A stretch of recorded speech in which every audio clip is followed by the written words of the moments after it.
নমস্কাৰ, স্বাগতম জনাইছোঁ মোৰ ইউটিউব চেনেললৈ। এইখন লৈ আহিছোঁ মই যোৱা বছৰৰ প্ৰশ্ন কাকত অৰ্থাৎ বছৰেকীয়া পৰীক্ষা 2024-25 বৰ্ষৰ অষ্টমমান শ্ৰেণীৰ গণিত বিষয়ৰ প্ৰশ্ন কাকতখন।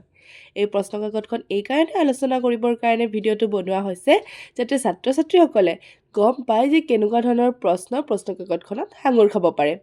প্ৰথম পৃষ্ঠাটো দেখি পোৱা গ'ল। এতিয়া আমি দ্বিতীয় পৃষ্ঠাটোত আহিছোঁ। দ্বিতীয় পৃষ্ঠাটোত কি প্ৰশ্ন আছে ধুনীয়াকৈ চাই ল'লে হ'ল আৰু প্ৰথম পৃষ্ঠাৰ পৰা গোটেইখিনি নিজেই নোচোৱাকৈ কৰিবলৈ চেষ্টা কৰিলে হ'ল যে কিমানখিনি পঢ়া হৈছে এই পৰ্যায়ত সকলোৱে নিজে নিজে গম পাব।